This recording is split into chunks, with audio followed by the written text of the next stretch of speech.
path of sacrifice. தியாகம் என்னும் பூர்வ பாதை. Sacrificing of ourselves, நம்மை நாமே தியாகம் செய்வது, sacrificing of our children. நம்முடைய பிள்ளைகளை தியாகம் செய்வது. Thirdly, sacrificing of our possessions. மூன்றாவதாக நம்முடைய உடைமைகளை தியாகம் செய்வது.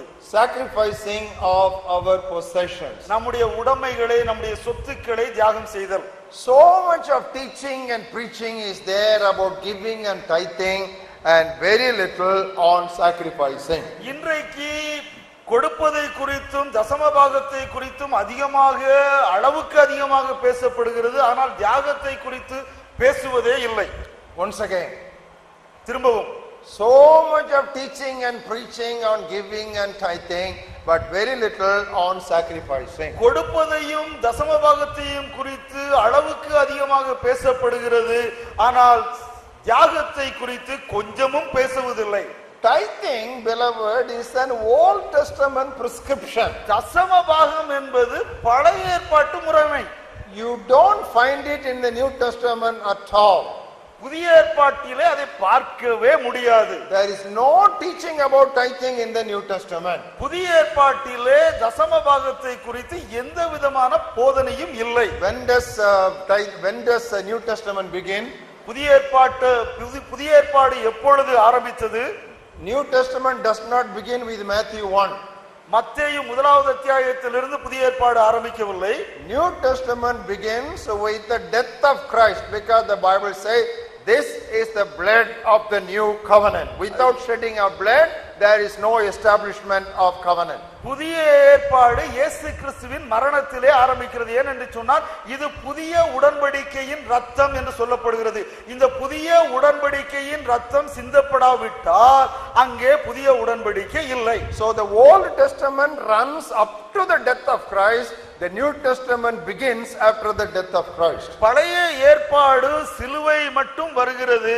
புதிய ஏற்பாடு சிலுவையிலே இருந்து ஆரம்பிக்கிறது. And in the New Testament, under the new covenant, there is no teaching about tithing at all. புதிய ஏற்பாட்டிலே, புதிய உடன்படிக்கையின் கீழே இந்த தசம பாகத்தை குறித்த போதனை, உபதேசம் இல்லவே இல்லை.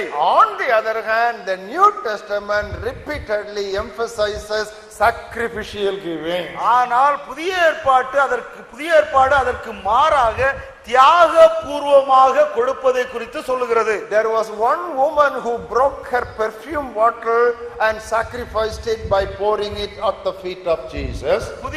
அங்கே ஒரு ஸ்திரீ தன்னுடைய பரிமள தைல புட்டியை உடைத்து ஆண்டவராகிய இயேசு கிறிஸ்துவினுடைய பாதத்திலே ஊற்றினாள். Even Christmas story is not told in all the four gospels. Christmas சரித்திரம் கூட 4 நற்செய்தி நூலிலும் சொல்லப்படவில்லை. It is there only in Matthew and Luke.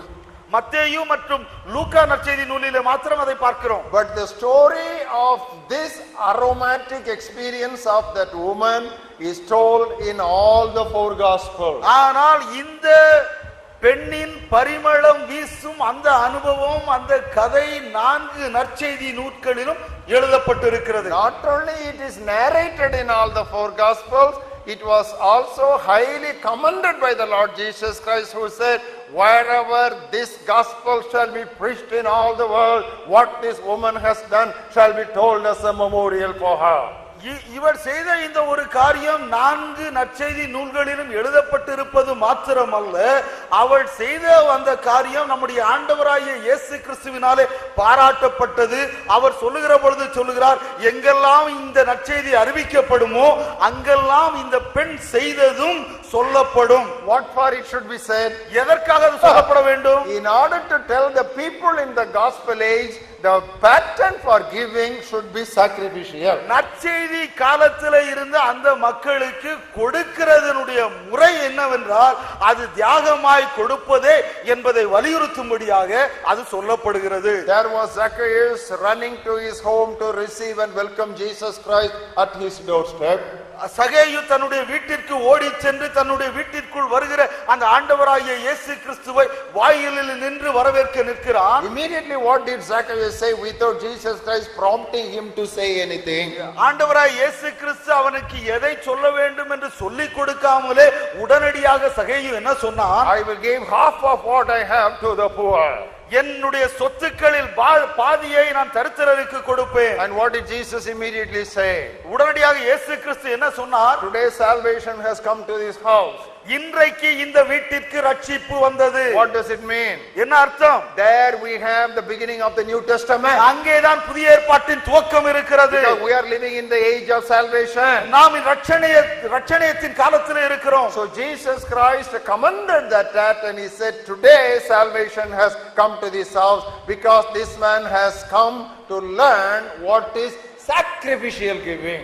அந்த நாளிலே அன்றைக்கு அவனுடைய வீட்டுக்கு ரட்சிப்பு வந்தது என்று இயேசு கிறிஸ்து சொல்லி அவனுடைய அந்த காரியத்தை பாராட்டுகிறார். ஏன் தெரியுமா?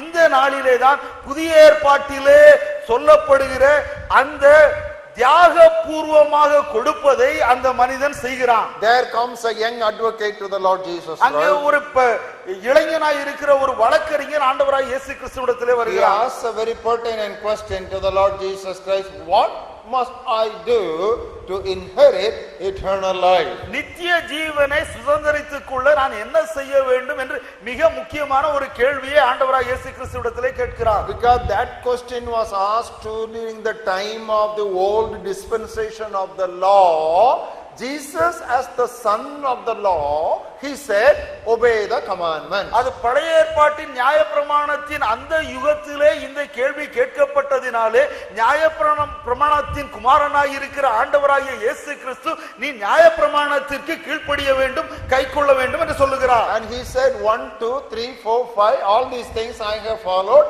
even from my childhood. 1 2 3 4 5 இவை எல்லாவற்றையும் என்னுடைய சிறுவயது முதல் நான் கைக்கொண்டு வந்தேன் என்று சொல்லுகிறார். What do I still lack? இன்னும் என்னிடத்தில் இருக்கிற குறைவு என்ன? If you want to become perfect, நீ பரிபூரணமாக வேண்டும் என்றால் the law never makes any man perfect. நியாயப்பிரமாணம் எந்த ஒரு மனிதனையும் பரிபூரணப்படுத்துவதில்லை. That is what the Bible says. The law does not perfect any man. நியாயப்பிரமாணம் ஒன்றையும் பூரணப்படுத்த மாட்டாது. That's a very clear teaching in the New Testament. நியாயப்பிரமாணம் ஒன்றையும் பூரணப்படுத்த மாட்டாது என்பது புதிய ஏற்பாட்டிலே பார்க்கிற ஒரு தெளிவான உபதேசம். So Jesus Christ tells him, now you want to come into the New Testament perfection. நீ இந்த புதிய ஏற்பாட்டின் சம்பூரணத்திற்குள்ளாக வர வேண்டும் என்றால் you know what you should do? நீ என்ன செய்ய வேண்டும் தெரியுமா? Sell what you have. உனக்கு இருக்கிற எல்லாவற்றையும் விற்று. That's no problem. பிரச்சனை இல்லை. But there was a comma, there was no full stop. அங்க ஒரு கமா தான் இருக்கிறது, அரைப்புள்ளி. Sell what you have. உனக்கு இருக்கிற எல்லாவற்றையும் விற்று. Give to the poor. தரித்திரருக்கு கொடுத்து. Then take up the cross and follow me. பின்பு சிலுவையை எடுத்துக்கொண்டு என்னை பின்பற்றி வா. You know what the Bible says? வேதம் என்ன சொல்கிறது தெரியுமா? Because the young man had lots of riches. அவனுக்கு அதிகமான ஆஸ்தி இருந்ததினால் crestfallen, அவனுடைய தலை விழுந்து விட்டது. and he went away sorrowful. சோகத்துடன் திரும்பி சென்றான். Jesus saw that young man. அந்த இளைஞரை இயேசு கிறிஸ்து பார்த்தார். He pitied him. அவனுக்காக பரிதாபப்பட்டார். Oh, this man values his possessions over the blessing of perfection. இந்த மனிதன் தன்னுடைய சொத்தை பரிபூரணத்தை காட்டிலும் சம்பூரணத்தை காட்டிலும் அதிகமாக நேசிக்கிறான், மதிக்கிறான் என்று அவனுக்காக துக்கம் கொண்டான். Now maybe we will immediately answer. உடனடியாக நாம் ஒரு பதிலை சொல்லலாம். That is not for everybody, brother. Jesus told it to that young man. அது எல்லாருக்கும் சம்பந்தப்பட்டதில்லை பிரதர். அது அந்த ஒரு குறிப்பிட்ட வாலிபனுக்கு ஆண்டவர் சொன்னது. Maybe you have not read the Bible properly. Please turn with me to Luke's Gospel 12th chapter. அப்படி சொல்வீர்கள் என்றால் நீங்கள் வேதத்தை சரியாக படிக்கவில்லை என்று அர்த்தம். Turn with me to Luke's Gospel 12th chapter. லூக்கா 12வது அத்தியாயம் And look at the 33rd verse. 33வது வசனத்தை பாருங்கள். Sell what you have and give alms. Provide yourselves money bags which do not grow old, a treasure in the heavens that does not fail, where no thief approaches nor moth destroys. 33, 12:33 of Luke. Luke 12:33, sorry. லூக்கா 12:33 உங்களுக்கு உள்ளவைகளை விற்று பிச்சை கொடுங்கள், பழமையாய் போகாத பணப்பைகளையும் குறையாத பொக்கிஷத்தையும் பரலோகத்திலே உங்களுக்கு சம்பாதித்து வையுங்கள், அங்கே திருடன் அணுகுகிறதும் இல்லை, பூச்சி கெடுக்கிறதும் இல்லை. Suppose this verse does not apply to all of us. ஒருவேளை இந்த வசனம் நம்ம எல்லாருக்கும் பொருந்தாது என்று சொன்னார், And it is not given to all of us. ஒருவேளை நம்ம எல்லாருக்கும் இது கொடுக்கப்பட்ட வசனம் இல்லை என்று சொன்னால், Then what do you say about verse 31? 31வது வசனத்தை குறித்து என்ன?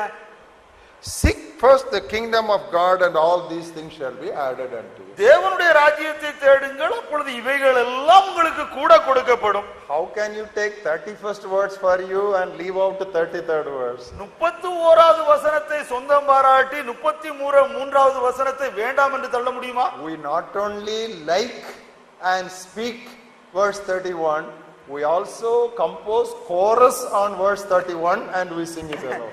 நாம் அந்த Not once or twice, 100 times we will sing. 31வது வசனத்தை நாம் விரும்புகிறது மாத்திரமல்ல, அதிலே பிரியப்படுகிறது மாத்திரமல்ல, அந்த வசனத்தின் மீது ஒரு பல்லவியை எழுதி அந்த பல்லவியை ஒரு முறை அல்ல 100,000 முறை அதை பாடிக்கொண்டே இருக்கிறோம். All my dear friends who are gifted with the composition of songs and choruses, please put that verse 31 as the pallavi and put that verse 33 as the first stanza. ஒருவேளை பாடல் எழுத வரம் பெற்ற என்னுடைய அருமை நண்பர்களே, நீங்கள் அந்த 31வது வசனத்தை பல்லவியாக வைத்து 33வது வசனத்தை அதனுடைய ஸ்டான்சாவாக நீங்கள் எழுதுங்கள். Beloved, you understand where we have picked up only that which is convenient for us and very carefully and subtly set aside that is pinching.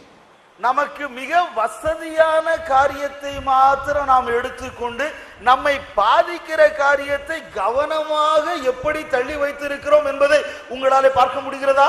This is where I feel that Christianity should come back to the old path. இந்த பகுதியிலே தான் கிறிஸ்தவம் பூர்வ பாதைக்கு திரும்ப வேண்டும் என்று நான் நம்புகிறேன். Now this truth was understood by a group of believers in a city called Macedonia.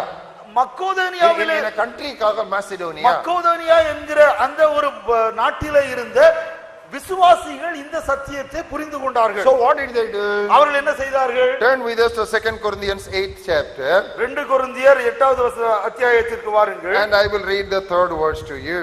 3வது வசனத்தை உங்களுக்கு வாசிக்கிறேன். Here was Paul giving a witness about their lifestyle. அவருடைய வாழ்க்கை முறையை குறித்து பவுல் சாட்சி சொல்லுகிறார். I bear witness that according to their ability, that is step number 1, and step number 2, and beyond their ability, they were freely willing. Pavul சொல்லுகிறார், நான் அவர்களை குறித்து இப்படி சாட்சி சொல்லுகிறேன். முதலாவது, தங்கள் திராணிக்கு தக்கதாக. இரண்டாவது, தங்களுடைய திராணிக்கு மிஞ்சியும் அவர் கொடுத்தார்கள். I am not talking about giving according to your ability that you will hear in your churches. I am talking about giving beyond your ability, because this I am talking about the old paths of sacrifice. நீங்கள் திராணிக்கு தக்கதாக உங்களுக்கு எவ்வளவு கொடுக்க முடியுமோ அதை கொடுங்கள் என்று நான் பேசவில்லை. இது எல்லா சபையிலும் பேசுவார்கள். ஆனால் உங்களுக்கு உங்களுடைய திராணிக்கு மிஞ்சி உங்களால் கொடுக்க முடியாத அளவிற்கு நீங்கள் கொடுக்க வேண்டும். ஏனென்று சொன்னால் இங்கே நாம் தியாகம் எனும் பூர்வ பாதையை குறித்து படித்துக் கொண்டிருக்கிறோம். You know, we often say thanks be to God for his indescribable gift. தேவனுடைய சொல்லி முடியாத ஈவுக்காக தேவனுக்கு நன்றி ஸ்தோத்திரம் என்று சொல்லுகிறோம். God's gift is indescribable, but our offering is not even describable. தேவனுடைய ஈவு சொல்லி முடியாதது, நம்முடைய ஈவு சொல்ல கூட முடியாதது, சொல்லவே முடியாது. That is what we read in 2 Corinthians 9th chapter. அதைத்தான் 2 கொரிந்தியர் 9வது அத்தியாயத்திலே நாம் வாசிக்கிறோம். Look at the 15th verse. 15வது வசனத்தை வாசியுங்கள். Thanks be to God for his indescribable gift. தேவன் அருளிய சொல்லி முடியாத ஈவுக்காக அவருக்கு ஸ்தோத்திரம். That is very good. God is always correct. ஆண்டவர் அதை செய்தார். ஆண்டவர் எப்பொழுதுமே சரியாகத்தான் செய்வார். But how about us? நம்மை குறித்து என்ன? Look at the 13th and 14th verses. 13வது 14வது வசனத்தை வாசியுங்கள். Through the proof of this ministry, they glorify God for the obedience of this confession of the gospel of Christ and for your liberal sharing. Underline liberal sharing. அவர்கள் இந்த தர்ம சகாயத்தினாலாகிய நன்மையை அனுபவித்து நீங்கள் கிறிஸ்துவின் சுவிசேஷத்தை கீழ்ப்படிதலோடு அறிக்கையிட்டு இருக்கிறது நிமித்தமும் தங்களுக்கும் மற்ற அனைவருக்கும் நீங்கள் உதாரத்துவமாய் அடிக்கோடிடுங்கள் தர்மம் செய்கிறது நிமித்தமும் அவர்கள் தேவனை மகிமைப்படுத்தினார்கள். உதாரத்துவமான தர்மம் என்று சொன்ன பிறகுதான் தேவனுடைய சொல்லி முடியாத ஈவு வருகிறது. We pick up God's indescribable gift, but we leave out the two verses which come before. Normally we leave the two verses before. In Luke also, 33rd verse, 31st verse we left out. Here also, 15th verse, 13th verse we leave. This is our custom. உதாரத்துவமாய் கொடுப்பது இல்லை என்று சொன்னால் தாராளமாய் கொடுப்பது என்று சொன்ன பின்புதான் தேவனுடைய சொல்லி முடியாத ஈவை குறித்து சொல்லப்பட்டு இருக்கிறது. நாம் பொதுவாக வழக்கமாக முன்னால் இருக்கிற 2 வசனங்களை விட்டுவிட்டு அதை மறந்துவிட்டு 2 வசனங்கள் தாண்டி வருவதுதான் நம்முடைய வழக்கம். லூக்காவின் நற்செய்தி நூலிலும் அப்படித்தான் செய்தோம். இங்கே கொரிந்தியருக்கு எழுதின நிருபத்திலும் அப்படித்தான் செய்கிறோம். Now we do not know who was the author of the book of Hebrews. எபிரேயர் பத்திரிகை எழுதினது யார் என்று நமக்கு தெரியாது. So the unknown author writes to a group of people who were scattered all over the world. பெயர் தெரியாத அந்த ஒரு ஆக்கியோன் எங்கும் சிதறி இருக்கிற விசுவாசிகளுக்கு எழுதுகிறார். What does he write in 10th chapter 34th verse? 10வது அத்தியாயம் 34வது வசனத்தில் என்ன எழுதுகிறார்? You had compassion on me in my chains and you joyfully accepted the plundering of your goods, knowing that you have a better and an everlasting possession for yourselves up in heaven. நான் கட்டப்பட்டிருக்கையில் நீங்கள் என்னை குறித்து பரிதபித்ததும் அன்றி பரலோகத்திலே அதிக மேன்மையும் நிலை உள்ளதுமான சுதந்திரம் உங்களுக்கு உண்டென்று அறிந்து உங்கள் ஆஸ்திகளையும் சந்தோஷமாய் கொள்ளையிட கொடுத்தீர்கள். What does it mean? என்ன அர்த்தம்? When that missionary comes home, அந்த மிஷனரி வீட்டுக்கு வருகிற பொழுது, oh come please sit here, வாங்க வாங்க பிரதர் இங்க உட்காருங்க, and they just sit them in the drawing room. அங்கே ஹாலிலே அவரை உட்கார வைக்கிறார்கள். Give them some cold drink in the name of a disciple. சீஷன் என்கிற நாமத்தின் நிமித்தமாக ஒரு குளிர்பானத்தை கொடுக்கிறார்கள். And then you know what you tell him? அதற்கு பின்பு என்ன சொல்கிறார் தெரியுமா? Please come into our bedroom. நம்முடைய படுக்கறைக்கு வாருங்கள். Now there is a Godrej almirah. அங்க ஒரு பீரோ இருக்கிறது. And then you please open it. அதை திறந்து காட்டுங்க. You also show that secret key also. அங்க இருக்கிற ரகசிய சாவியம் அவர் கொடுக்கிறோம். Whatever you want, you take it. உங்களுக்கு என்னென்ன வேணுமோ எடுத்துக்கொள்ளுங்கள். சந்தோஷமாய் கொள்ளையிட கொடுத்தீர்கள். Happily they gave to be looted. That's what it says. அதுதான் வேதம் சொல்கிறது. Looting, plundering. You allowed us to plunder you. கொள்ளையிட கொடுத்தீர்கள். Now what happened to such a Christianity? அப்படிப்பட்ட கிறிஸ்தவம் எங்கே போனது? Now I have another question. இன்னொரு கேள்வி. Everybody talks about Hebrew 11, nobody talks about Hebrew 10. எபிரேயர் 11வது அத்தியாயத்தை அழுத்தி அழுத்தி திரும்ப திரும்ப எல்லாரும் பேசுகிறார்கள். ஆனால் 10வது அத்தியாயத்தை குறித்து யாரும் பேசுகிறது இல்லை. Why? ஏன்? How many proofs you want me to give that we always pick up what is convenient and throw away what is not? நமக்கு வசதியானதை எடுத்துக்கொண்டு நமக்கு வசதி இல்லாததை எரிந்து விடுவதை குறித்து எத்தனை நிரூபணங்களை நான் உங்களுக்கு சொல்ல வேண்டும்? Again and again that problem is there. திரும்ப திரும்ப அதே பிரச்சனை. 11th chapter of Hebrews, ayyo, how many sermons and exposition. எபிரேயர் 11வது அத்தியாயத்தின் மீது எத்தனை வியாக்கியங்கள், எத்தனை பிரசங்கங்கள். But why not some exposition on Hebrews 10th chapter 34th verse? எபிரேயர் 10வது அத்தியாயம் 34வது வசனத்தின் மீது ஏன் கொஞ்சம் வியாக்கியானம் இருக்க கூடாது? Now there may come a question. இங்கே ஒரு கேள்வி வருகிறது. Brother, why do you lay so much of stress on sacrificing of ourselves and sacrificing of our possession? நம்மையும் நம்முடைய உடைமைகளையும் தியாகம் செய்வதை குறித்து ஏன் இவ்வளவு அதிகமாக வலியுறுத்தி சொல்லுகிறீர்கள்? The reason is that is a danger. அது மிகவும் அபாயமான ஒன்று. Why? ஏன்? When Paul was writing to Timothy, Pavul தீமோத்தேயுவுக்கு எழுதுகிற பொழுது, in his second letter, அவருடைய 2வது கடிதத்திலே, if you look at the 3rd chapter, 3வது அத்தியாயத்திலே Read what he writes in the first two verses. முதல் 2 வசனங்களிலே என்ன எழுதுகிறார் பாருங்கள்.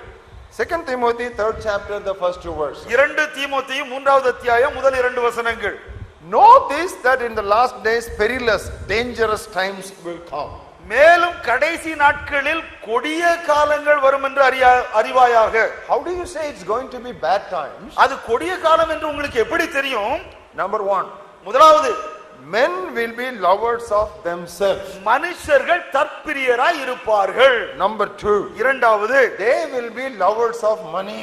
அவர்கள் பணப்பிரியராய் இருப்பார்கள். That is why I am bringing the first two things here.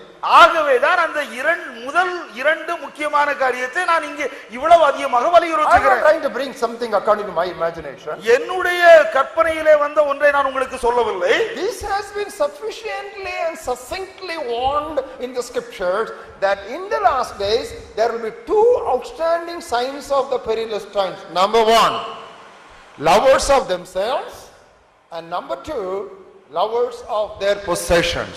போதுமான அளவிற்கு இன்னும் அதிகமாகவே கடைசி நாட்களிலே நடக்கிற காரியத்தை குறித்து மிக தெளிவாக வேதம் சொல்லுகிறது.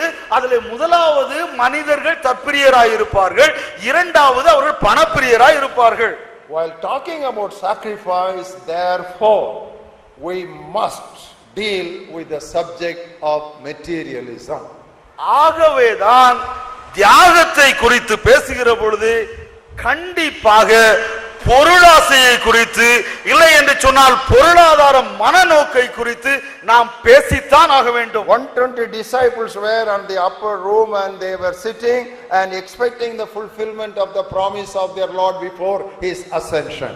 120 சீஷர்கள் மேலறையிலே உட்கார்ந்து ஆண்டவர் எடுத்துக்கொள்ளப்படுவதற்கு முன்னதாக கொடுத்த அந்த வாக்குத்தத்தத்தின் நிறைவேறுதலுக்காக காத்துக் கொண்டிருந்தார்கள். The Holy Spirit came upon them. பரிசுத்த ஆவியானவர் அவர்கள் மீது இறங்கினார். The fire of the Holy Spirit came upon them. பரிசுத்த ஆவியானவரின் அக்கினி அவர்கள் மீது விழுந்தது. What did the fire of the Holy Spirit do? அந்த அக்கினி என்ன செய்தது தெரியுமா? The fire of the Holy Spirit burnt away the chaff called materialism. பொருளாசை என்கிற அந்த பதரை, இந்த பொருளாசை என்கிற பதரை அந்த பரிசுத்த ஆவி என்கிற அக்கினி கொளுத்தி விட்டது, எரித்து விட்டது. That is true baptism of fire. அதுதான் அக்கினியின் உண்மையான அபிஷேகம்.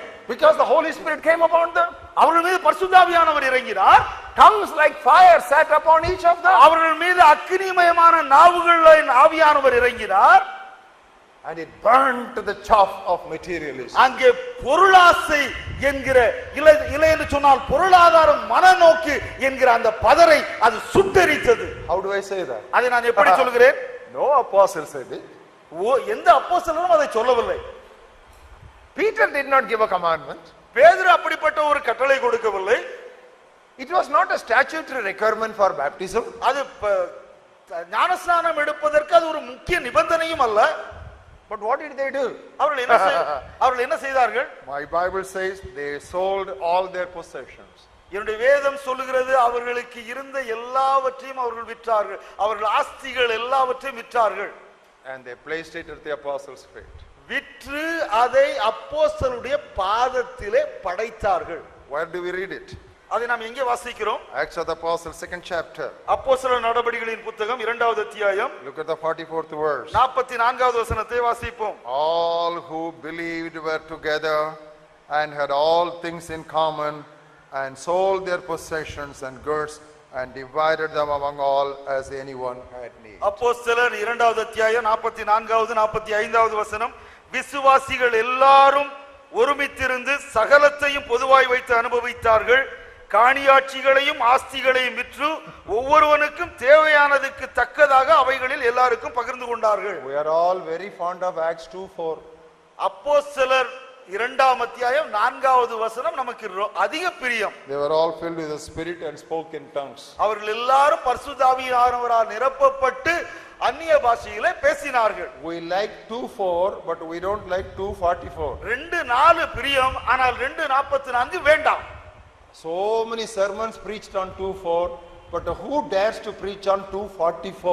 2 நாளின் மீது ஏராளமான பிரசங்கங்கள், ஆனால் 44 மீது யாராவது பிரசங்கம் பண்ணி இருக்கிறார்களா? That's why I say the Church of Jesus Christ after Pentecost, it has halted somewhere. Pentecost நாளுக்கு பின்பு கிறிஸ்துவின் சபை எங்கேயோ நின்று விட்டது. Please take that statement. The Church of Jesus Christ after Pentecost has halted somewhere. Pentecost நாளுக்கு பின் கிறிஸ்துவின் சபை எங்கேயோ நின்று விட்டது. It was because the chaff of materialism was burnt away from them. அவர்களிடத்தில் இந்த பொருளாசை என்கிற பதர் அவரிடத்திலிருந்து எரிக்கப்பட்டதினாலே, கொளுத்தப்பட்டதினாலே, You know what happened? என்ன நடந்தது தெரியுமா? They saw the eternal glory. அவர்கள் நித்தியத்தின் மகிமையை பார்த்தார்கள். The Holy Spirit enabled them to see the eternal glory. பரிசுத்த ஆவியானவர் அவர்களுக்கு நித்திய மகிமையை காண்கிற அந்த அனுபவத்தை கொடுத்தார். So their grip on the earthly gold was loosened. ஆகவேதான் இவ்வுலகத்தின் பொன் மீது இருந்த அவருடைய பிடிப்பு தளர்த்தப்பட்டது. If a man should leave his grip on earthly gold, he must get a glimpse of eternal glory. ஒரு மனிதனுடைய இலோகத்தின் பொன்னின் மீது இருக்கிற பிடிப்பு தளர்த்தப்பட வேண்டும் என்று சொன்னால் அவன் உன்னதத்தின் நித்திய மகிமையின் தரிசனத்தை கண்டவனாக இருக்க வேண்டும். That was the secret of their great power. அதுதான் அவருடைய மாபெரும் வல்லமையின் ரகசியம். Look at the 4th chapter and verse 33. 4வது அத்தியாயம் 33வது வசனம். Maybe you can read verse 32. 32வது 33வது வசனங்களை வாசிக்கலாம். The multitude of those who believed were of one heart and one soul. விசுவாசிகளாய் திரளான கூட்டத்தார் ஒரே இருதயமும் ஒரே மனதுள்ளவராய் இருந்தார்கள். Neither did anyone say that any of the things he possessed was his own, but they had all things in common. ஒருவனாகிலும் தனக்குள்ளவைகளில் ஒன்றையும் தன்னுடையது என்று சொல்லவில்லை, சகலமும் அவர்களுக்கு பொதுவாய் இருந்தது. Then the 33rd verse, and 33வது வசனத்திலே இதனால் என்று சொல்லப்பட்டு இருக்கிறது ஆங்கிலத்திலே. And with great power the apostles gave witness to the resurrection of the Lord Jesus, and great grace was upon them all. கர்த்தராகிய இயேசுவின் உயிர்த்தெழுதலை குறித்து அப்போஸ்தலர்கள் மிகுந்த பலமாய் சாட்சி கொடுத்தார்கள். அவர்கள் எல்லார் மேலும் பூரண கிருபை உண்டாயிற்று. And they started selling their properties. அவருடைய சொத்துக்களை எல்லாம் அவர்கள் விற்றார்கள். But there is one man whose name is specifically mentioned. இங்கே ஒரு மனிதனுடைய பெயர் மிக சிறப்பாக சொல்லப்பட்டு இருக்கிறது, குறிப்பிட்டு சொல்லப்பட்டு I இருக்கிறது. will explain to you why.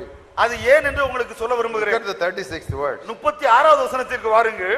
Joseph, who was also named Barnabas by the apostles, which is translated son of encouragement, a Levite of the country of Cyprus, having land, he sold it and brought the money and laid it at the apostles' feet. 36வது 37வது வசனங்கள். சீப்ரு தீவானும் லேவியனும் அப்போஸ்தலராலே ஆறுதலின் மகன் என்று அர்த்தம் கொள்ளும் பர்னபா என்னும் மறுபெயர் பெற்றவனுமாகிய யோசே என்பவன் தனக்கு உண்டாயிருந்த நிலத்தை விற்று அதன் கிரயத்தை கொண்டு வந்து அப்போஸ்தலருடைய பாதத்திலே வைத்தார். Did you ever try to find out why so many people did? Why should you tell about one fellow? இங்கே அநேகர் விதமாக செய்தார்கள், ஏன் இந்த ஒரு மனிதனை குறித்து மிக குறிப்பாக சொல்லப்பட வேண்டும்? You know why? ஏன் தெரியுமா? Barnabas was a Levite. பர்னபா ஒரு லேவியன். In the Old Testament, Levite had the habit of only receiving, but now we are coming into the New Testament, sir. பழைய ஏற்பாட்டிலே லேவியர்கள் வாங்கத்தான் படித்திருந்தார்கள். இப்பொழுது நாம் புதிய ஏற்பாட்டிற்கு வந்திருக்கிறோம், கொடுக்க வேண்டும். Are you clear? தெளிவுதானா? See, you don't need, you can simply say Barnabas. Why say Barnabas? What was his surname? And where he comes from? That is enough. A Levite. The Holy Spirit specifically mentions he was a Levite. Even a Levite is not exempted from sacrificial giving. இங்க ஒருவேளை பர்னபா என்கிற பெயரை சொல்லலாம், அவருடைய surname சொல்லலாம், அவர் எந்த ஊர்ல இருந்து வந்தான்னு சொல்லலாம், அங்கேயே நிறுத்தி இருக்கலாம். ஆனா ஏன் லேவியர் என்று சொல்லி குறிப்பிட்டு அங்கே சொல்ல வேண்டும்? பரிசுத்த ஆவியானவர் ஒரு நோக்கத்தோடு கூட குறிப்பிட்டு அங்கே சொல்லுகிறார். லேவியரும் கூட இந்த தியாகமயமான தியாகபூர்வமான கொடுத்தலை செய்யத்தான் வேண்டும். I want to make a statement. இங்க ஒரு கூற்றை நான் சொல்ல விரும்புகிறேன். No man is fully converted until his money purse is converted. தன்னுடைய பணப்பை மனம் திரும்பாத வரைக்கும் எந்த ஒரு மனிதனும் பூரணமாக மனம் திரும்பவில்லை.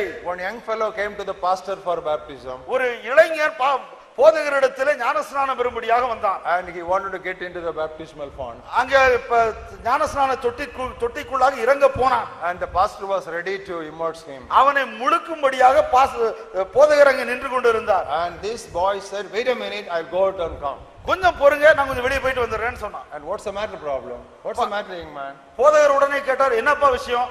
Oh, I am keeping my wallet here. I want to keep the wallet outside, otherwise it will get wet. You know what the pastor said? Your money purse also must be baptized. அப்பொழுது அவன் சொன்னான், என்னுடைய பணப்பை இங்க பாக்கெட்ல இருக்கிறது, ஒருவேளை நான் தண்ணியிலே முழுகுவேன் என்று சொன்னால் அது நனைந்து போய்விடும், அதனால நான் அதை வைத்து விட்டு வருகிறேன் என்று சொன்னான். போதகர் என்ன சொன்னார் தெரியுமா? உன்னுடைய பணப்பையும் ஞானஸ்நானம் பெற வேண்டும். Once again let me say that. திரும்பவும் சொல்ல விரும்புகிறேன். No man is fully converted until his money purse is converted. பணப்பை மனம் திரும்பாத பட்சத்திலே எந்த ஒரு மனிதனும் பரிபூரணமாக மனம் திரும்புவதில்லை. What did Jesus say? இயேசு என்ன சொன்னார்? Your eye is the light of the body. உன்னுடைய கண்கள் உன்னுடைய உடலுக்கு விளக்காய் இருக்கிறது. If your eye is bright, your whole body is full of light. உன்னுடைய கண்கள் தெளிவாய் இருந்தால், வெளிச்சமாய் இருந்தால், உன்னுடைய உடல் முழுவதும் வெளிச்சமாய் இருக்கும். But if your eye is in darkness, how great will be the darkness? உன்னுடைய கண்கள் வெளிச்சம் இல்லாமல் இருளாய் இருந்தால் அந்த இருள் மகா கொடுமை உள்ளதாக இருக்கும். We take that verse. அந்த வசனத்தை நாம் எடுத்துக்கொள்கிறோம். What do we teach? நாம் என்ன சொல்லுகிறோம்? We think that speaks about adulterous look. அது விபச்சாரத்தை தூண்டுகிற இச்சையான பார்வை என்று நாம் போதிக்கிறோம். There is nothing to do with adultery in that passage. அந்த ஒரு வசன பகுதியிலே விபச்சாரத்தையோ இச்சையை குறித்தோ ஒன்றும் சொல்லவில்லை. That simply speaks about materialism and lust for money. அது பொருளாசையும் பண ஆசையும் குறித்து சொல்லுகிறது. Turn with me to that passage, to Matthew's Gospel, 6th chapter. மத்தேயு 6வது அத்தியாயத்திற்கு என்னோடு கூட வாருங்கள். We'll read to you from verse 19. This is how we need to get back to the old paths of what the Bible actually says. 19வது வசனத்திலிருந்து வாசிக்கிறேன். இப்படித்தான் வேதம் சொல்லுகிற அந்த பூர்வ பாதைக்கு நாம் திரும்ப வேண்டும். Don't lay up for yourself treasures on earth where moth and rust destroy and where thieves break in and steal. பூமியிலே உங்களுக்கு பொக்கிஷங்களை சேர்த்து வைக்க வேண்டாம், இங்கே பூச்சியும் துருவும் அவைகளை கெடுக்கும், இங்கே திருடரும் கன்னமிட்டு திருடுவார்கள். Lay up for yourself treasures in heaven where neither moth nor rust destroys and where thieves do not break in and steal.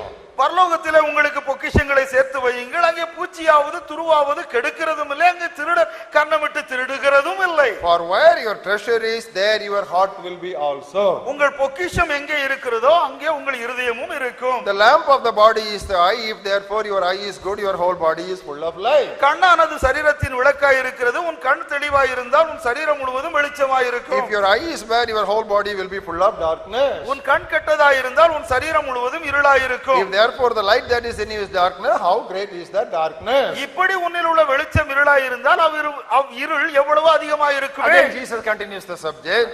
தொடர்ந்து அந்த காரியத்தை சொல்லுகிறார். No one can serve two masters. இரண்டு எஜமான்களுக்கு ஊழியம் செய்ய ஒருவனாலும் கூடாது. Either he will hate the one and love the other, or else he will be loyal to the one and despise the other. ஒருவனை பகைத்து மற்றவனை சிநேகிப்பான், அல்லது ஒருவனை பற்றிக்கொண்டு மற்றவனை அசட்டை பண்ணுவான். You cannot serve God and mammon.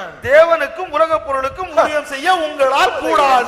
Entire passage Jesus is talking about materialism. இந்த முழு பகுதியிலேயுமே ஆண்டவராய் இயேசு கிறிஸ்து பொருளாசையை குறித்து பண ஆசையை குறித்து பேசுகிறார். But I am yet to hear anybody use these words against materialism. Everybody uses these words only against adulterous lustful look. ஆனால் இந்த ஒரு வசனத்தை பொருளாசைக்கு விரோதமாக எந்த ஒரு பிரசங்கியும் பயன்படுத்துவதை நான் இதுவரைக்கும் பார்க்கவில்லை. அதை பயன்படுத்துகிற எல்லாருமே இச்சையான விபச்சார பார்வையை குறித்தே பேசுகிறார்கள். So beloved, we should take the Bible as it is and interpret interpret every text in its context. ஆகவே வேதத்தை நாம் எப்படி இருக்கிறதோ அப்படியே எடுத்துக்கொண்டு அங்கே இருக்கிற வசனத்தை அதனுடைய சூழமைவுக்கு தக்கதாக, அதனுடைய சந்தர்ப்பத்திற்கு தக்கதாக, அதனுடைய பின்னணிக்கு தக்கதாக நாம் அதை வியாக்கியானம் செய்ய வேண்டும். Why did the Pharisees hate the Lord Jesus Christ? பரிசேயர்கள் ஏன் இயேசு கிறிஸ்துவை வெறுத்தார்கள்? The explanation is given in Luke's Gospel 16th chapter. அதற்கான விவரம் லூக்கா நற்செய்தி நூல் 16வது அத்தியாயத்திலே பார்க்கிறோம். In the 13th word Jesus says, no one can serve two masters, you cannot serve God and money. அங்கே 13வது வசனத்திலே சொல்கிறார், எந்த ஊழியக்காரனும் இரண்டு எஜமான்களுக்கு ஊழியம் செய்யக்கூடாது, ஒருவனை பகைத்து மற்றவனை சிநேகிப்பான். And you cannot serve God and money. தேவனுக்கும் உலகப் பொருளுக்கும் ஊழியம் செய்ய உங்களாலே கூடாது. And the very next word says, அடுத்த வசனம் சொல்லுகிறது, the Pharisees who were lovers of money, they also heard all these things and they derided him. இவைகளை எல்லாம் பொருளாசைக்காரராகிய பரிசேயரும் கேட்டு அவரை பரியாசம் பண்ணினார்கள். You know, that is one of the main reasons why the Pharisees were after the life of the Lord Jesus. ஆண்டவராய் இயேசு கிறிஸ்துவினுடைய ஜீவனுக்கு அடுத்து ஜீவனை எடுக்க வேண்டும் என்று சொல்லி பரிசேயர் அலைந்ததற்கு ஒரு முக்கியமான காரணம் இதுதான். Hey, this year I got a real bumper harvest. இந்த வருஷத்திலே எனக்கு ஒரு பெரும் அறுவடை கிடைத்தது. I cannot contain it in my own barns and silos. என்னுடைய களஞ்சியத்திலே அதை நான் சேர்த்து வைக்க முடியாது. I want to just stretch and construct some new silos and barns. ஆகவே நான் புதிய களஞ்சியங்களை நான் கட்ட விரும்புகிறேன். And then I will tell my soul, அப்பொழுது என்னுடைய ஆத்துமாவை பார்த்து, oh soul, don't worry. என் ஆத்துமாவே நீ கவலைப்பட வேண்டாம். You have got for next generation and the next generation for several generations to follow. அடுத்த தலைமுறைக்கும் அதுக்கு அடுத்த தலைமுறைக்கும் இன்னும் வரும் பல தலைமுறைக்கும் ஏற்கனவே சேர்த்து வைத்தாயிற்று. But that night God will speak to him. ஆனால் அந்த ராத்திரியிலே ஆண்டவர் அவனோடு கூட பேசுவார். Mr. Fool, முட்டாளே, திருவாளர் முட்டாளே. திருவாளர் முட்டாளே. Immediately what do we say? உடனே நாம் என்ன சொல்வோம்? We think that he was a fool. அவன்தான் முட்டாள் என்று நாம் நினைக்கிறோம். No. இல்லை. Please come to the Bible. வேதத்திற்கு வாருங்கள். Just look at Luke's Gospel 12th chapter. லூக்கா நற்செய்தி நூல் 12ஆம் அத்தியாயம். I look at the 30th verse. Sorry. I'm sorry. 20. Yeah, look at the 20th verse. I have missed somewhere. 12 chapter. 12:20. Yes, 12:20. God said to him, Luke 12:20. God said to him, you fool. லூக்கா 12:20. தேவனோ அவனை நோக்கி மதிகேடனே, முட்டாளே என்று சொல்லுகிறார். Was he the only fool? அவன் ஒருத்தன் தான் முட்டாளா? அவன் ஒருவன் மாத்திரமே முட்டாளா? There are so many fools. They come in verse 21. 21வது அத்தியாயத்திலே 21ஆம் வசனத்திலே. சரி 21வது வசனத்திலே अनेक முட்டாள்களை குறித்து வாசிக்கிறோம். What do we read? அங்க என்ன வாசிக்கிறோம்? So is he who lays up treasure for himself and is not rich towards God. தேவனிடத்திலே ஐஸ்வரியவானாய் இராமல் தனக்காகவே பொக்கிஷங்களை சேர்த்து வைக்கிறவன் இப்படியே இருக்கிறான் என்றார். இப்படியே இருக்கிறான், முட்டாளாகவே இருக்கிறான். இப்படியே இருக்கிறான் என்று சொன்னால் அவன் ஒரு ஃபூலாகவே இருக்கிறான் என்று அர்த்தம். That's a good translation.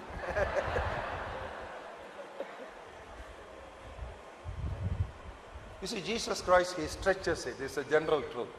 இந்த ஒரு பொதுவான உண்மையை ஆண்டவராகிய இயேசு கிறிஸ்து மிக தெளிவாக விவரமாக விளக்கி சொல்லுகிறார். Now I told you yesterday, whenever possible you try to make some self examinations questions from the study of the Bible. நான் நேற்றைய தினத்திலே சொன்னேன், சமயம் கிடைக்கும் பொழுதெல்லாம் நேரம் கிடைக்கும் பொழுதெல்லாம் நீங்கள் உங்கள் வேத ஆராய்ச்சியிலிருந்து தற்பரிசோதனை கேள்விகளை கேட்டு பாருங்கள் என்று சொன்னேன். You can add this question. இந்த கேள்வியை நீங்கள் சேர்த்துக் கொள்ளலாம். Am I a fool? நான் ஒரு முட்டாளா? எழுதிக்க. If I say are you a fool, you will get angry with me, so you better write am I a fool. நீ ஒரு முட்டாளான்னு கேட்டா உங்களுக்கு கோபம் வரும். அதனால நான் ஒரு முட்டாளா எழுதிக்கங்க. And then you please put the answer within brackets. Answer Leviticus 12:20 and 21. அதற்கான பதிலை லேவியராகமம் No. Luke. Luke. சரி. Luke. 12:20 and 21. லூக்கா 12வது அத்தியாயம் 20 21வது வசனங்கள் என்று எழுதிக் கொள்ளுங்கள். Beloved, we are dealing with a very, very serious matter. ஒரு மிக முக்கியமான ஒரு காரியத்தை நாம் படித்துக் கொண்டிருக்கிறோம். John was baptizing people by river Jordan. யோர்தான் நதிக்கரையிலே யோவான் ஞானஸ்நானம் கொடுத்து கொண்டிருந்தார். People came to him. அங்கே மக்கள் அவரிடத்தில் வந்தார்கள். What shall we do? நாங்கள் என்ன செய்ய வேண்டும்? Because before baptism we must do something. ஞானஸ்நானத்திற்கு முன்பு ஏதோ செய்ய வேண்டும். What shall we do? நான் என்ன செய்ய வேண்டும்? If you have 2 shirts, give the one to the one who has none. 2 அங்கி இருந்தா ஒரு அங்கியை அங்கி இல்லாதவனுக்கு கொடுத்து விடு. But what will I do with 1 shirt? If I get baptized, what will I do for the change? ஒரு சட்டையை போட்டுக்கொண்டு ஒரு அங்கியை அணிந்து கொண்டு ஒருவேளை நான் ஞானஸ்நானம் எடுப்பேன் என்று சொன்னால் வெளியே வந்தவுடன் மாற்றுவதற்கு என்ன இருக்கிறது? Don't worry, there is a desert sun. The wilderness sun will dry it up in no time. அங்கே வனாந்தரத்து சூரியன் இருக்கிறது. அந்த வனாந்தரத்து சூரிய வெப்பத்திலே இது சீக்கிரமாய் காய்ந்து போய்விடும். Then publicans came. அங்கே ஆயக்காரர்கள் வந்தார்கள். They were tax collectors. அவர்கள் வரி வசூலிப்பவர்கள். What shall we do? நாங்கள் என்ன செய்ய வேண்டும்?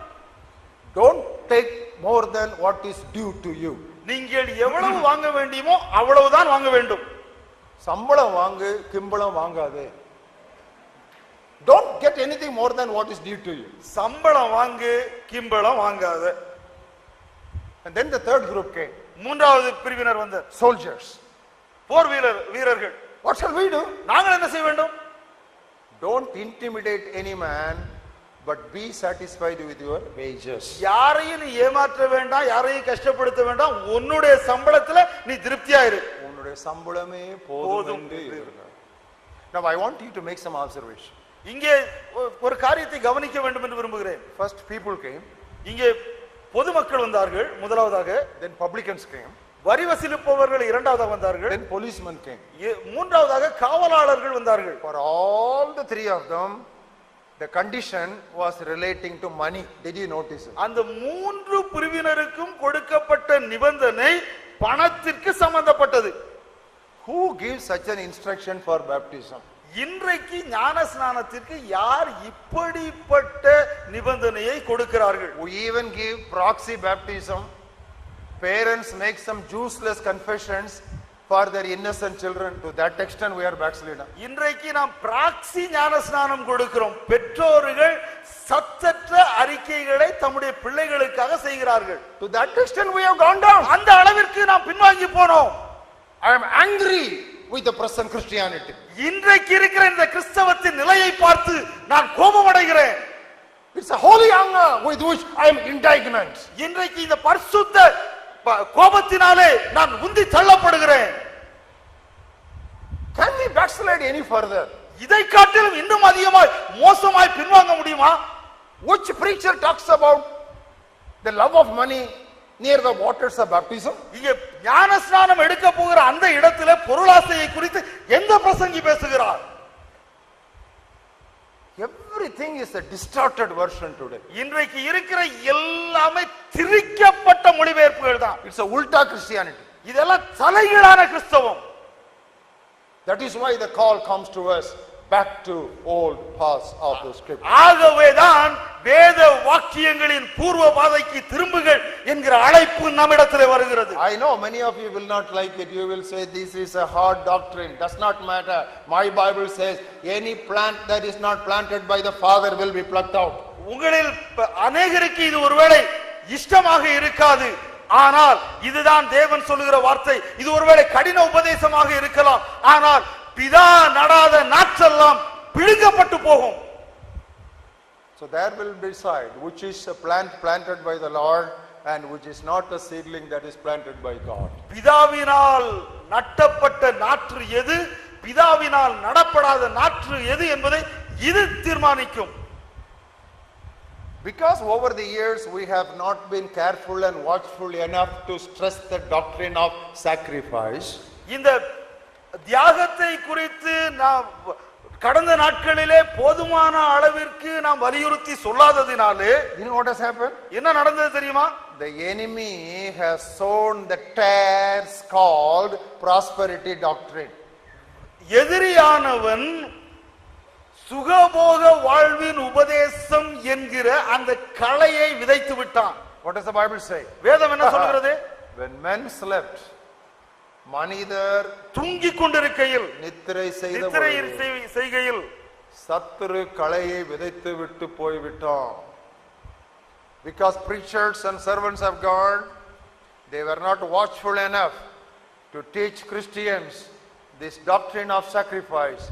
The enemy has widely sown the tares of the prosperity doctrine. பிரசங்கிகளும் வேத போதகர்களும் இந்த ஒரு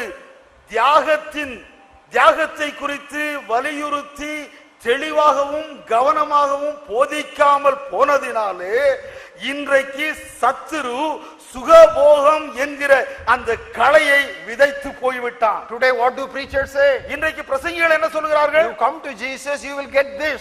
நீங்கள் இயேசு கிறிஸ்துவிடத்திலே வாருங்கள், உங்களுக்கு இது கிடைக்கும். But what did Jesus say? ஆனால் இயேசு என்ன சொன்னார்? He never said what you will get, he said what you will not get. உங்களுக்கு என்ன கிடைக்கும் என்று அவர் சொல்லவில்லை, உங்களுக்கு என்ன கிடைக்காது என்று சொன்னார். I want to follow you. உம்மை நான் பின்பற்ற விரும்புகிறேன். Wait a minute. கொஞ்சம் பொறு. Foxes have holes. நரிகளுக்கு குழிகள் உண்டு. Birds of the air have got nests. ஆகாயத்து பறவைகளுக்கு கூடுகள் உண்டு. The Son of Man does not know where to lay his head. மனுஷகுமாரனுக்கு தலை சாய்க்க இடமில்லை. Jesus never told anyone what he will get. He only said what he will not get. இயேசு கிறிஸ்து எந்த ஒரு மனிதனுக்கும் அவனுக்கு என்ன கிடைக்கும் என்று சொல்லவில்லை, என்ன கிடைக்காது என்றுதான் சொன்னார். Even in the initial invitation, Jesus never made big offers. ஒருவேளை முதலாவதாக அழைத்த அந்த அழைப்பிலே கூட ஆண்டவர் ஆசை காட்டி அழைக்கவில்லை. He simply said, follow me. என்னை பின்பற்று. He never said, I will bless you. He said, I will make you a blessing. நான் உன்னை ஆசீர்வதிப்பேன் என்று சொல்லவில்லை, ஆனால் நான் உன்னை ஆசீர்வாதம் ஆக்குவேன் என்று சொல்கிறார். So after a long time, அநேக நாட்களுக்கு பின்பு Peter had a question. பேதுருவுக்கு ஒரு கேள்வி.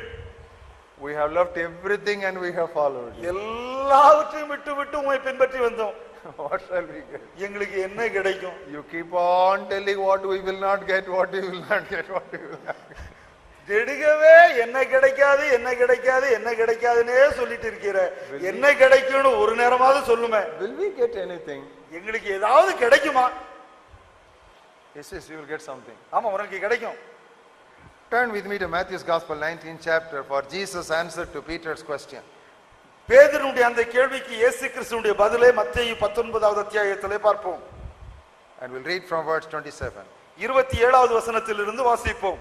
Peter answered, see Lord, we have left everything and we have followed you.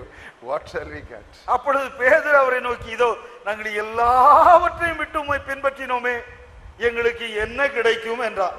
And Jesus said to them, அதற்கு இயேசு, you will get a lot of blessings. உனக்கு अनेक ஆசீர்வாதங்கள் கிடைக்கும். But where? எங்க? In regeneration. மறுஜன்ம காலத்திலே. மறுஜன்ம காலத்தில். மறுஜன்ம காலத்துல கிடைக்கும். அண்டர்லைன், அங்கதான் கிடைக்கும். அதான் கேரண்டி. இப்ப இங்க சும்மா அப்படி ஒரு வேலை கிடைக்கலாம், பட் கேரண்டி வந்து அங்கதான். அடிக்கோடு இட்டுக் கொள்ளுங்கள், அங்கதான் கிடைக்கும் என்பதற்கு உத்தரவாதம். இங்க கிடைக்கலாம், கிடைக்காமலும் போகலாம். இந்த ரீஜெனரேஷன், மறுஜன்ம காலத்திலே. And then when you come to verse 29, 29வது வசனத்திற்கு வருகிற பொழுது, you would have left the sisters, brothers, houses, father, mother, etc., etc. நீங்கள் வீடு, சகோதரர், சகோதரி, தகப்பன், தாய் எல்லாவற்றையும் விட்டு விட்டீர்கள். What will you get? என்ன கிடைக்கும்? You will inherit everlasting life. உங்களுக்கு நித்திய ஜீவன் கிடைக்கும். Beloved, this doctrine, this pure doctrine of Jesus Christ is totally distorted by modern preaching. இந்த இயேசு கிறிஸ்துவினுடைய கலப்படமற்ற தெளிவான இந்த உபதேசம் இன்றைய நவீன கால கிறிஸ்தவர்களின் மூலமாக ஒன்றுமில்லாமல் செய்யப்பட்டிருக்கிறது, அது திரிக்கப்பட்டிருக்கிறது. Then you have a question. இப்பொழுது ஒரு கேள்வி. Brother, does it mean I can never become rich? அப்படினா நான் செல்வந்தனாக கூடாதா? Is it that I can never become rich? நான் ஐஸ்வர்யவானாக பணக்காரனாக கூடாதா? What happens if God gives me riches? ஒருவேளை எனக்கு தேவன் செல்வத்தை கொடுப்பார் என்றால் என்ன? I'll tell you what you must do. நீங்கள் என்ன செய்ய வேண்டும் என்று சொல்லுகிறேன். First of all, Psalm 62 and verse 10. முதலாவதாக சங்கீதம் 62 10வது வசனம். Psalm 62 and verse 10. சங்கீதம் 62 10. If riches increase, latter portion. If riches increase, do not set your heart on them. சங்கீதம் 62 10வது வசனத்தின் பின்பகுதி, ஐஸ்வர்யம் விருத்தியானால் இருதயத்தை அதின் மேல் வைக்காதே. Once again, திரும்பவும், if riches increase, do not set your heart on them. ஐஸ்வர்யம் விருத்தியானால் இருதயத்தை அதன் மேல் வைக்காதே. Second thing you must do, இரண்டாவது நாம் செய்ய வேண்டியது, book of Proverbs 11th chapter, நீதிமொழிகளின் புத்தகம் 11வது அத்தியாயம் verses 4 to 6. 4வது வசனம் முதல் 6வது வசனம் வரை. No, it is 24 to 26. Isn't it? Yes, 24 to 26. 24 முதல் 26 வரை. There is one who scatters, yet increases more. There is one who withholds more than what is right, but it leads to poverty. வாரி இறைத்தும் விருத்தி அடைவாரும் உண்டு, அதிகமாய் பிசினித்தனம் பண்ணியும் வறுமை அடைவாரும் உண்டு. Verse 26. 26வது வசனம், The people will curse him who withholds grain, but blessing will be on the head of him who sells it. தானியத்தை கட்டி வைக்கிறவனை ஜனங்கள் சபிப்பார்கள், விற்கிறவனுடைய தலையின் மேல் ஆசீர்வாதம் தங்கும். When riches increase, number one, don't set your heart on that. ஐஸ்வர்யம் பெருகும் பொழுது முதலாவதாக உங்களுடைய இருதயத்தை அதன் மீது வைக்காதிருங்கள். Number two, இரண்டாவதாக, become liberal and lavish in distributing what God gives you. தேவன் கொடுத்ததை தாராளமாகவும் ஏராளமாகவும் பகிர்ந்து கொடுங்கள். Many times when we talk about Sodom, we don't know what the sin of Sodom was. நாம் अनेक நேரத்திலே சோதோமை குறித்து பேசுகிறோம், ஆனால் சோதோமுடைய பாவம் என்ன என்று நமக்கு தெரிவதில்லை. Turn with us book of Ezekiel 16th chapter. எசேக்கியேல் 16வது அத்தியாயம். I will read to you verse 49 and tell you what exactly is the sin of Sodom. 49வது வசனத்தை வாசித்து இந்த சோதோமுடைய பாவம் என்னதான் என்பதை உங்களுக்கு நான் சொல்லுகிறேன். Look, this was the iniquity of your sister Sodom. இதோ இதுதான் உன்னுடைய சகோதரியாகிய சோதோமுடைய பாவம். You know, so emphatically it is said, look, this was the iniquity of your sister Sodom. இதோ இதுதான் உன்னுடைய சகோதரியாகிய சோதோமுடைய பாவம். She and her daughter had pride, fullness of food and abundance of idleness. Neither did they strengthen the hand of the poor and the needy. இதோ கர்வமும் ஆகார திரட்சியும் நிர்விசாரமான சாங்கோ பாங்குமாகிய இவைகளே உன் சகோதரியான சோதோமின் அக்கிரமம். இவைகளே அவளிடத்திலும் அவள் குமாரத்திகளிடத்திலும் இருந்தன. சிறுமையும் எளிமையுமானவனுடைய கையை அவள் பலப்படுத்தவில்லை. You know, many times we have a distorted definition for the sin of Sodom, but the Bible says this is the sin of Sodom. நாம் अनेक நேரத்திலே சோதோமுடைய பாவத்தை தவறாக புரிந்து கொள்கிறோம், ஆனால் இங்கே வேதம் தெளிவாக சொல்கிறது இதுதான் சோதோமுடைய பாவம். What is that sin? அது என்ன பாவம்? Abundance of food and abundance of materials and no care for the poor and the needy. திரட்சி செழிப்பு, ஆனால் தரித்திரருக்கும் தேவையில் இருப்பவர் மீதும் கரிசனை இல்லை. And the third thing you must do, மூன்றாவது நாம் செய்ய வேண்டியது, resist the temptation to have still more. இன்னும் அதிக வேண்டும் என்கிற அந்த ஒரு சோதனையை எதிர்த்து நிற்க வேண்டும். Ecclesiastes 5th chapter and 10th verse. பிரசங்கி 5வது அத்தியாயம் 10வது வசனம். Ecclesiastes 5 and 10. பிரசங்கி 5:10. He who loves silver will not be satisfied with silver. பணப்பிரியன் பணத்தினால் திருப்தி அடைவதில்லை. He who loves abundance with increase. Selvapriyan செல்வப்பெருக்கினால் திருப்தி அடைவதில்லை. This also is vanity. இதுவும் மாயையே. What does it mean? என்ன அர்த்தம்? Money is like sea water. பணம் என்பது ஒரு கடல் நீரை போன்றது, உப்பு நீரை போன்றது. You drink 1 glass of sea water. ஒரு டம்ளர் கடல் உப்பு நீரை குடித்து பாருங்கள், கடல் நீரை குடித்து பாருங்கள். You know what will happen? என்ன நடக்கும் தெரியுமா? You will become thirstier more. இன்னும் அதிக தாகம் அடைவீர்கள். The more you drink it, the thirstier you will become. எவ்வளவு அதிகமாக குடிக்கிறீர்களோ அவ்வளவு அதிகமாக உங்களுடைய தாகம் அதிகரிக்கும். So what shall we do? என்ன செய்ய வேண்டும்? Shall we all stand up in the presence of God to offer a prayer unto ஒரு God? ஜெபத்தை செய்யும்படியாக நாம் எல்லாரும் ஆண்டவருடைய சன்னிதானத்தில் எழுந்து நிற்போமா? Book of Proverbs 30th chapter. நீதிமொழிகளின் புத்தகம் 30வது அத்தியாயம். Take up the Bible in your hands, open the Bible to Proverbs 30th chapter, and we all will stand up to offer this prayer. நாம் நம்முடைய வேதங்களை கைகளிலே எடுத்துக்கொண்டு எல்லாரும் எழுந்து நின்று நீதிமொழிகள் 30வது அத்தியாயத்திற்கு பக்கத்தை புரட்டுவோம். எல்லாரும் சேர்ந்து இந்த ஜெபத்தை சொல்லுவோம். And that we will read from verse 7 to 9.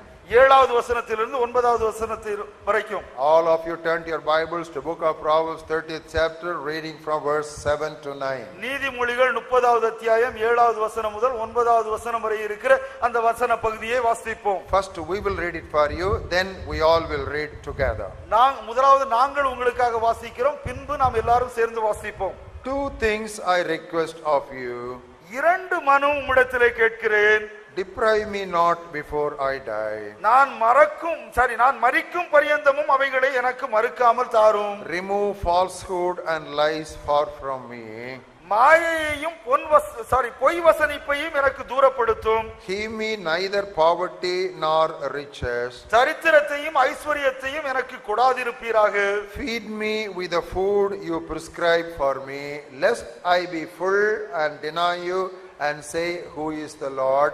Or lest I be poor and steal and profane the name of my God. நான் பரிபூரணம் அடைகிறதினாலே மறுதலித்து கர்த்தர் யார் என்று சொல்லாதபடிக்கும், தரித்திரப்படுகிறதினாலே திருடி என் தேவனுடைய நாமத்திலே வீணிலே வழங்காதபடிக்கும், என் படியை எனக்கு அளந்து என்னை போஷித்தருளும். Shall we all read those verses together? நாம் எல்லாரும் சேர்ந்து இந்த வசனங்களை வாசிப்போமா? All of you read those verses aloud together. எல்லாரும் சேர்ந்து சத்தத்தை உயர்த்தி இதை வாசிப்போமா? 1, 2. Two things 2 மனு உம்மிடத்திலே கேட்கிறேன். நான் மரிக்கும் பரியந்தமும் அவைகளை எனக்கு மறுக்காமல் தாரும். மாயையையும் பொய் வசனிப்பையும் எனக்கு தூரப்படுத்தும். சரித்திரத்தையும் ஐஸ்வரியத்தையும் எனக்கு கொடாதிருப்பீராக. நான் பரிபூரணம் அடைகிறதுனாலே மறுதலித்து கர்த்தர் யார் என்று சொல்லாதபடிக்கும், தரித்திரப்படுகிறதுனாலே திருடி என் தேவனுடைய நாமத்தை வீணிலே வழங்காதபடிக்கும், என் படியை எனக்கு அளந்து என்னை போஷித்தருளும். Once again we'll read that prayer aloud so that it will sink into our hearts. நம்முடைய இருதயத்திலே அது ஆழமாக இறங்கும்படியாக மீண்டும் ஒரு விசை சத்தத்தை உயர்த்தி நமதை அந்த ஜெபத்தை செய்வோம். 1, 2. Two things I request of you. Deprive me not before I die. Remove falsehood and lies far from me. Give me neither poverty nor riches. Feed me with the food you prescribe for me, lest I be full and deny you and say, who is the Lord? Or lest I be poor and steal and profane the name of my God. என் படியை எனக்கு அளந்து என்னை போஷித்தருளும். Gracious Heavenly Father, we thank you for this doctrine of sacrifice that we were able to briefly meditate during the last 2 hours. எங்களுடைய கிருபையுள்ள பரலோக தந்தையே, கடந்த 2 மணி நேரங்கள் கர்த்தாவே இந்த தியாகத்தின் பூர்வ பாதையை குறித்து, அந்த சத்தியத்தை குறித்து தியானிக்க படிக்க நீர் எங்களுக்கு கொடுத்த அவகாசத்திற்காக உமக்கு நன்றி. You have spoken to us corporately and very much personally and directly. எங்களிடத்திலே மொத்தமாகவும் தனிப்பட்ட விதத்திலும் நீர் பேசி இருக்கிறீர். Help us, O God, to obey. ஆண்டவரே, அதற்கு கீழ்ப்படியே நீர் எங்களுக்கு உதவி செய்யும். In Jesus name. இயேசு கிறிஸ்துவின் நாமத்தில் ஜெபிக்கிறோம் பிதாவே. Amen. Amen. Please be seated. உட்காரவும்.